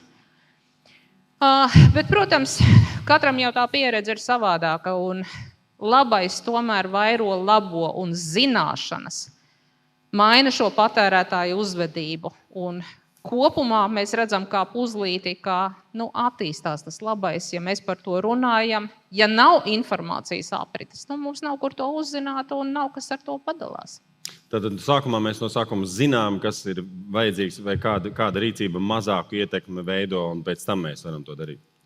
Tas ir atkarīgs no audzināšanas, no ģimenes, no mājām, no bērnu dārza, no skolas.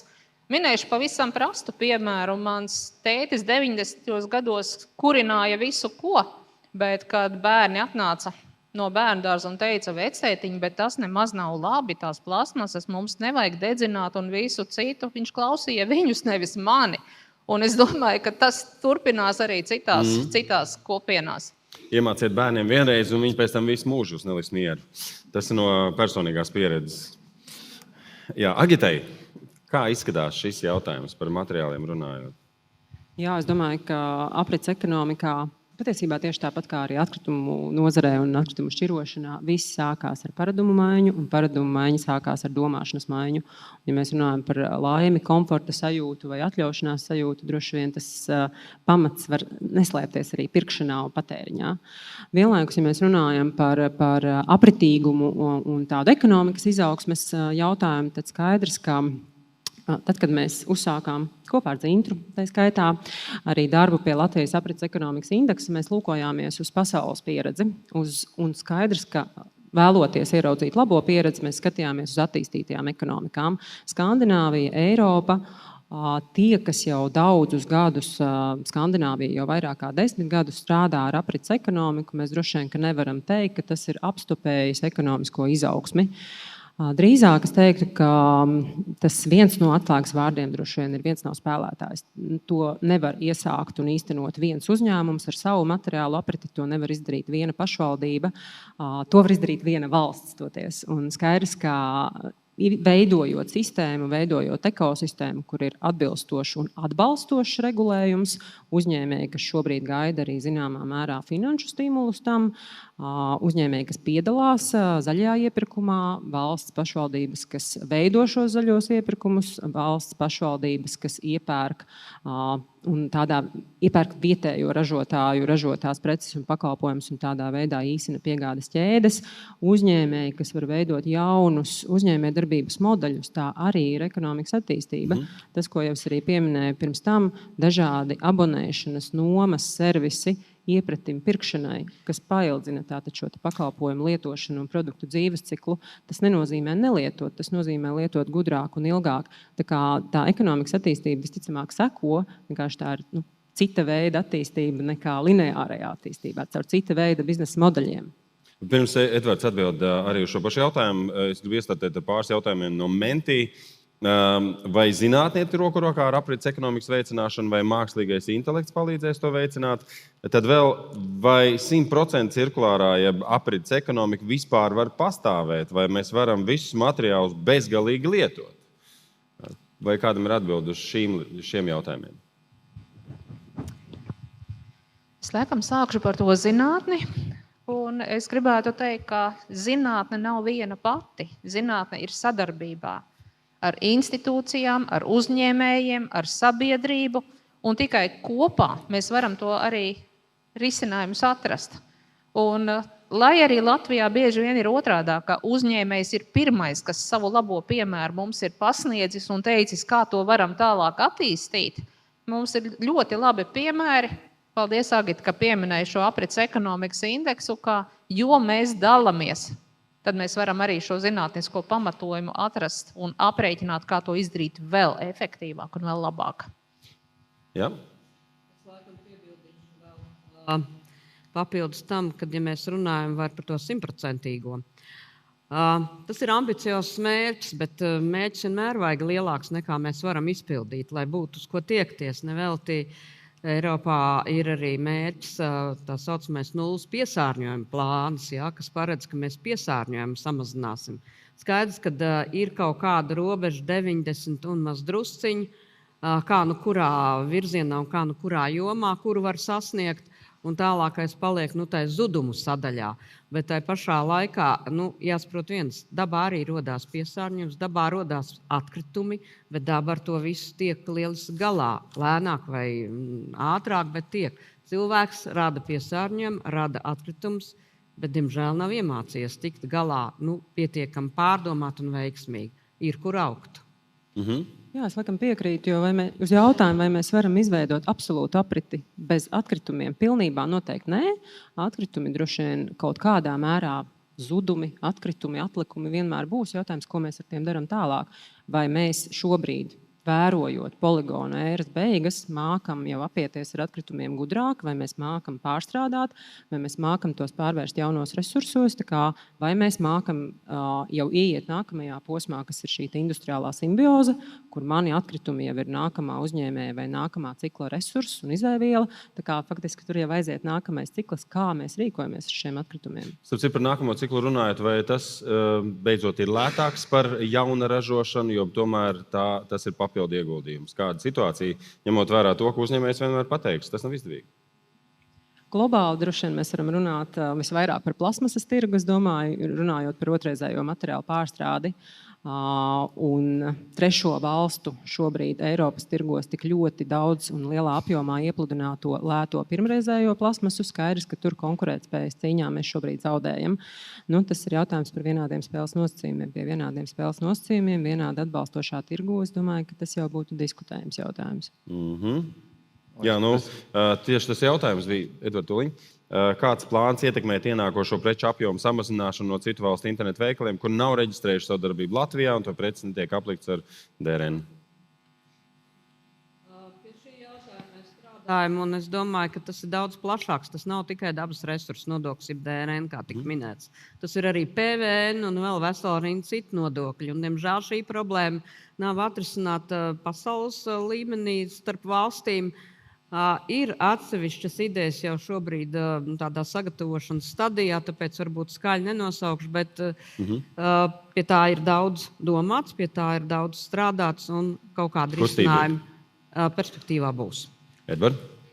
Pirmkārt, atgriežoties pie pamata jautājuma, mums ir divi varianti. Vai nu mēs turpinām esošo ar resursu patēriņu cieši saistīto izaugsmu, vienkārši ņemot vērā fiziskos ierobežojumus uz planētas, mēs ieskrienam sienā. Tātad mums beidzās tā ekonomiskā izaugsme ļoti nepatīkamu ekonomisku krīžu kaskādi. Tas ir tas, kāpēc šie jautājumi vispār uztrauc arī centrālās bankas ļoti, vai arī mēs iemācamies tomēr atsiet ekonomisko attīstības, pat teikt, neobligāti izaugsmu no materiāla patēriņa un pārējiem šo apritīgu ekonomiku. Savukārt jautājums par to, vai apritīgumam ir gala punkts pie nulles, manuprāt, mēs esam tik tālu līdz šī jautājuma diskusijai, un mēs nezinām, kāds par tehnoloģijas tajā brīdī būs. Manuprāt, tas kā mērķis ir uzstādāms absolūts, uz to ir jāiet, un uz to būs jāiet ļoti ilgi. Un tā, ka mēs pietuvosimies, tas tā kā skolā sākumā iemācies matemātika, 1 + 1 ir 2, un 0 dalīt nedrīkst, un pēc tam ir augstākā matemātika ar bezgalīgo tuvinājumu nulēm, ka var izmežģīt smadzenes. Bet līdz tam ir jāizaug. Mēs neesam izauguši aprits ekonomikā vispār tūtam. Jo tāpēc, ka cilvēks nespēja iztēloties, ko nozīmē ekonomikas pieaugums kvalitatīvi, nevis kvantitatīvi. Jo, faktiski vajag, lai ražots un pārdots tiktu arvien vairāk un vairāk un vairāk. Tieši tāpēc, ka mēs runājam par ekonomikas izaugsmu, nevis par dzīves kvalitāti. Dzīves kvalitāte nozīmē, mēs apmierinām savas vajadzības arī citos veidos. Tajā skaitā, piemēram, kāpēc mums daļa no ekonomikas bojā veselību, un mēs pēc tam tērējam milzīgas naudas sistēmā, kuru neskādai ironiskā kārtā sauc par veselības aprūpas sistēmu, kas patiesībā ir slimība aprūpas sistēma. Tas ir ļoti dārgi, mēs milzīgi resursi ieguldam, lai tas būtu. Kaut gan patiesībā visas kroniskās slimības, kas mums ir pamatā dzīvesveida slimības un vidas radītās slimības, mums būtībā ir vajadzīga medicīna tā kā senos laikos akūto slimību ārstēšanai. Mēs esam pārgājuši pasaulē uz fāzi, akūtās slimības izārstēts, visi ir slimi kroniskām slimībām, kas ir pašu izvēle, nevis kaut kāda baciļa, kas mūs panāk, ieskaitot arī Covid izcēles un vispārējo. Labi, parunāsim tagad par informētajiem lietotājiem, kuri faktiski cieši no tā, ka viņiem varbūt nav pieejams vispār pieejami līdzekļi, materiāli, preces, kuros viņi varētu piedalīties apritīgi. Tad neliela liriska atkāpe pirms jautājuma. Neirozinātņu doktors, klīniskais psihologs Alberts Mukubērs, komentējot patērētāju izvēles iespējas un industriju paņēmienus pārdošanas veicināšanu, lietot tādu skarbu piemēru. Jūs arvien labāk tiekat informēts par to, kā darbojas jaunākā bruņu tehnika, kas jūs apdraud. Bet jūsu rīcībā, lai varētu stāties tam pretī, arvien joprojām ir tikai zaļie zirnīši vai mazi akmentiņi, ko izmantot cīņā. Tas spēku samērs nav līdzvērtīgs. Un no tās liriskās atkāpes izriet arī jautājums, kā pasargāt vai sniegt iespēju tam informētajam vai izglītotajam patērētājiem no tādiem nevēlamiem, nepārstrādājiem materiāliem ilgspējīgas izvēles slogu dalīt ar ražotājiem un institūcijām. Es labprāt, bet iedodiet man kaut ko, ar ko es varu strādāt, jo ne jau es to nosaku, no kā jūs ražojat un kas tiek uzskatīts par labu, apritīgu un kas ne. Kurš to dara? Kam par to jāatbild? Kā palīdzēt tiem, kas jau labprāt? Bet kurš ir gatavs? Šo es varētu varbūt Rudītei adresēt, vai Edvard droši, ja tu zini droši. Es domāju, akadēmiskā literatūra jau gan daudz ir aprakstījusi to secinājumu, ka šobrīd ieviest ilgspējīgu saimniekošanu pasaulē tikai no patērētāja puses ir neiespējami. 2 iemeslu dēļ. Tāpēc, ka tas laika posms, kas ir vajadzīgs šādai pakāpeniskai pārējai, vairs nav pieejams, un tāpēc, ka tā cilvēku paraduma maiņa bieži vien atdurās pret noteiktu grupu, limitiem, kur pārējie vairs negrib pievienoties. Līdz ar to politikas loma, institūcija loma, regulējošā vide ir ārkārtīgi svarīga, un šajā gadījumā, paldies Dievam, Latvija ir arī Eiropas Savienībā, mums nav jāmokās ar pārdomām par to, kā ieviest apritīgumu vienā mazā valstī. bet mēs varam runāt par to, kā viens liels patērētāju tirgus, tajā skaitā ierobežot arī pārobežu internetu tirzniecību un citu, var pietiekami lielā mērogā globāli ietekmēt šo apritīgumu, šīs idejas panākt. Bet tas ir darāms tieši politikas līmenī, ietekmējot ražošanas pusi, nevis mēģinot turpināt to nadžot, ja pierunāt patērētāju, mainīt uzvedību. Tas posms, diemžēl, ir beidzies, viņš ir vienkārši izdzīvots un pierādījis, ka pārāk neefektīvs, pārāk maigs un pārāk mierīgs. Šobrīd ir laiks regulējumam. Jautājums, kas ir interešu turētāji, stakeholderi, kurus varētu iesaistīt, kas vispār saprot, kas ir problēma un kas varētu būt risinājumi. Jo, ja tu dotos, piemēram, tagad pie sava pārstāvja parlamentā un teiktu, klausies, atsienam ekonomiku no IKP, un valsts turpmāk varēs lepoties ar to, ka IKP mazinās un ka ekonomikas pieaugums ir ar mīnuszīmi, tāpēc, ka mēs lietojam mazāk, mēs esam kļuvuši gudrāki. Kā tas izklausās? Es aiziešu vienkārši un pateikšu, ka es gribu dzīvot labi, un es gribu, lai tie daudzie faktori, kas manu dzīvi padara sliktāku, pazūd un parādās citu vietā, kas viņu padara labāku. Un tajā brīdī mēs nonākam pie ilgtspējības, kuras ietvaros ir arī drošība, ko bieži tagad mēģina uzsvērt kā kaut kādu atsevišķu parādību. Tas ir daļa no drošības, daļa no tā cilvēka elementa.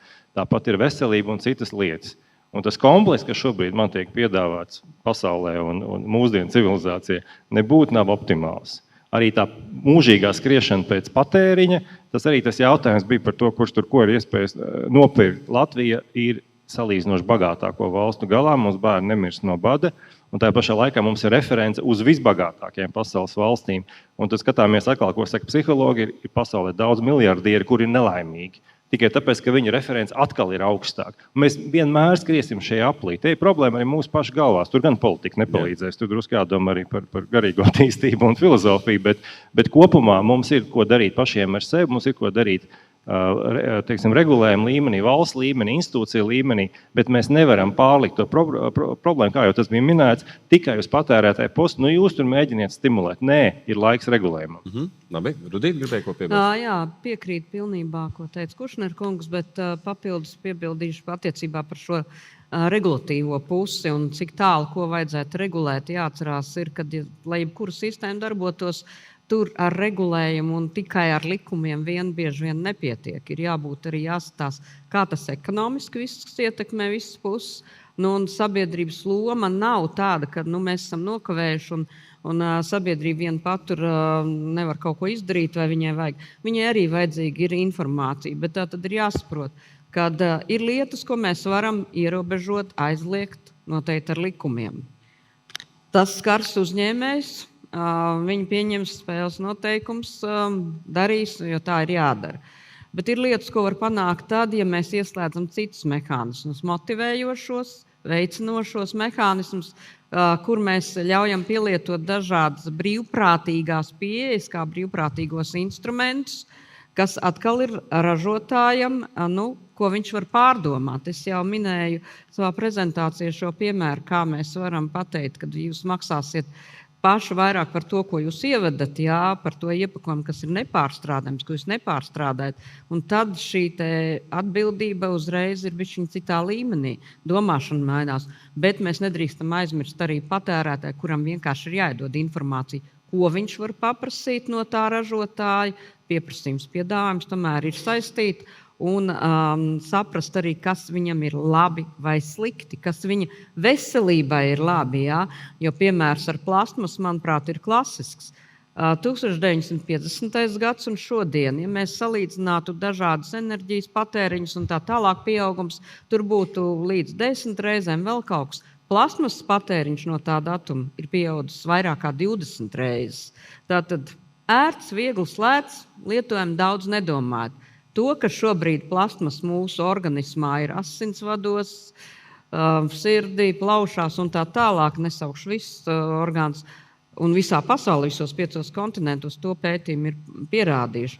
Manuprāt, jautājumu uzdot, vai tas ir labi vai slikti, diezgan viennozīmīgi. Cilvēks jau nav radīts, lai viņš pārtiktu no plasmas. No otras puses, arheologiem pēc 200 gadiem būs daudz vieglāk pētīt tos cilvēkus. Viņi nebūs sadalījušies vienkārši. Jā, tas gan taisnība.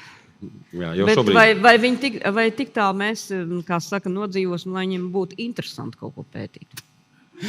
Labi, paldies. Starp citu, pierreiz jautājums ir no Mentī, no mūsu auditorijas. Vai Latvijas uzņēmumi ir gatavi pielāgoties aprits ekonomikas principiem? Ja nē, kāpēc? Un vai galvenais ir izmaksas, vai nezināšana, vai negribēšana mācīties? Par ko ir stāsts? Kā ir ar uzņēmumiem? Kurš zina?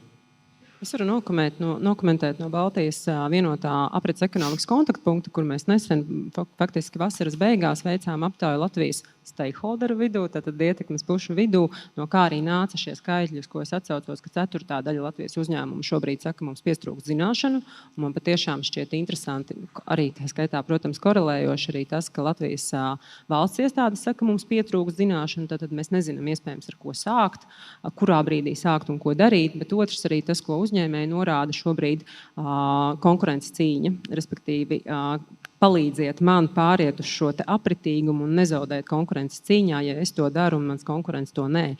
Līdz ar to mēs atkal atgriežamies pie vienādiem spēles nosacījumiem. Un papildinot arī Rudīti un tēmu par to, kā pasargāt informēto iedzīvotāju, es domāju, ka Latvijā mums jau ir brīnišķīgi regulējumi, piemēram, ar dabas resursu nodokli, kur šobrīd jau ražotājs par nepārstrādājamas plasmasas izmantošanu produktos maksā dārgāk, gluži vienkārši, kur ir faktiski šis pātagas princips, bet vienlaikus arī es tiešām ar lielām cerībām raugos gan uz šo ekodizaina regulu, kas faktiski jau produkta dizaina brīdī, un arī viens no runātājiem iepriekš pieminēja, viss sākās dizainā, ja? Ka tad jau produkta un pakalpojumu dizaina brīdī ražotājs būs faktiski spiests aizvien vairāk domāt par to, kā šos labos pārstrādājumos materiālus izmantot, un vienlaikus arī tas, ko minēja šis pats aprits ekonomikas akts, ja, kas pārnes fokusu uz ražotāju, lai nevis atstātu šo izvēles slogu patērētājiem, kā man izvēlēties labāku materiālu, bet faktiski atstājot šo uzdevumu ražotāju pusē. Labi. Un kas ir ar izaicinājumu atkritumu pārstrādes nozarē? Tātad vai kādi jau šobrīd ir vērojami, vai kādi gaidām nākotnē, vai ir iespējams kaut kāds spiediens no jūsu puses, piemēram, tajā pašā ražotāja vai regulētāju virzienā? Jā, ja mēs runājam par izaicinājumiem atkritumu apsaimniekošanā un pārstrādē, tad skaidrs, ka mēs varam turpināt arī par šiem pašiem materiāliem. Šobrīd tas ir viens vārds kompozīta materiāli, respektīvi šobrīd tirgu ir ļoti daudz materiālu, tā skaitā lielākoties droši vien vaininieks ir plasmasa, kas veido daudzslāņu iepakojumu, ko faktiski pārstrādāt ir teju neiespējami, teiksim, kā ir visklasiskākais. Mēs pilnīgi katrs no mums esam saskārušies degvielas uzpildes stacijā, izvēloties it kā šķietam nekaitīgo kartonu krūzīti dzērienam, kas patiesībā tieši tā nav tik nekaitīgi, arī uzlīme par to liecina. Tur ir šis plasmas pārklājums, loģiski praktiskam nolūkam, lai saglabātu šo šķidrumu pēc iespējas ilgāk iepakojumā, bet vienlaikus šīs plasmas pārklājums faktiski padara nepārstrādājumu šo iepakojumu materiālu. Tā kā šie kompozīti materiāli, un tā nav tikai plasmasa, otra lielā problēma, un tā ir globāla problēma šobrīd ir tekstila industrija ar tik daudzslāņainām šķiedrām tekstila materiālos, kādas mēs šobrīd redzam. Tas ir ļoti liels izaicinājums faktiski visā pasaulē. Šobrīd tekstila pārstrāde tādos industriālos apjomos vēl nav atrisināta. Jā, ir iestrādnes, pilotprojekti, eksperimenti, kas domā par to, kas veido un sāk raudzīties tajā virzienā, bet industriālos apjomos mēs tur vēl neesam. Tā kā šis ir, teiksim, tā izaicinājums numur 1. Bet tas nozīmē, ka mēs varam nonākt pie seniem reliģiskiem regulējumiem, kur nedrīkst būt vienā audumā divas dažādas šķiedras? Lūkosim, vai mēs tur nonāksim. Bet paturpinot, es domāju, ka tas nākamais šķērslis vai izaicinājums, teiksim tā, atkrituma pārstrādē šobrīd ir arī šķirošanas kvalitāte. Es redzu zālē arī kolēģis no atkrituma nozares, droši vien, ka jūs visi man piekritīsiet, neskatoties uz to, ka pēdējos gados mēs novērojam, šķirošanas apjomi aug, to nevar noliegt, bet šķirošanas kvalitāte, diemžēl, ir tāda, kāda tā ir, un mēs tiešām vēlētos to redzēt labāku. Arī mūsu uzņēmumu statistika rāda, ka faktiski puse no tā, ko mēs redzam izmestu sadzīves atkritumu konteineros, ir šķirojama.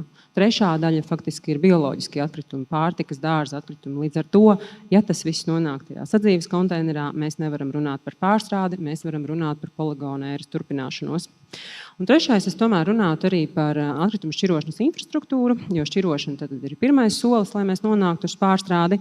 Un šobrīd, runājot par atkritumu šķirošanu, es tomēr gribētu likt lielu akcentu uz to, lai šī šķirošana būtu pieejama visur un visiem. Un te ir runa par publisko infrastruktūru, jo citādāk mēs ļoti daudz un ļoti cītīgi vēlamies šķirot mājās, Jā, dažkārt arī ofisos, kādās iestādēs, bet tiklīdz mēs izējām ārā uz ielas vai ieejam teātrī vai sabiedriskā transporta pieturā, tur mums šķirošanas iespējas nav. Tad tāda duāla daba tomēr sanāk mājās, es uzvedos apritīgi, tur ārā īsti nē. Tā kā tie izaicinājumi vairāk dažādi, kaut ko mēs darām no industrijas puses, protams. Otrs ir jautājums, cik tas ir globālie tehnoloģiskie risinājumi. Tā skaitā, protams, ļoti plašs loks arī inovācijām, tā skaitā tekstilu pārstrādē. Edvard. Es domāju, ka viens liels galvenais izaicinājums patiesībā ir atstāt atkritumu pārstrādes rūpnīcu ražošanu bez darba, jo vienkārši atkritumiem nav jābūt. Un atkritumu pārstrādes uzņēmumi šobrīd būtībā kļūtu par izēvielu apritīgumu uzņēmumiem. Tas ir ideālais modelis. Jā, tas es vienkārši iziešu to ideālu, to hierarhiju. Tāda labākais atkritumu vienkārši nav. Otrs, līdz ar to arī visi šie mērķi, kas ir 10% nepārstrādāti atkritumi, viņiem jau nav tā summa, varbūt ļoti daudz atkritumu augoši, un tie 10% mēs viņus ievērojam, vienalga mums pieaug.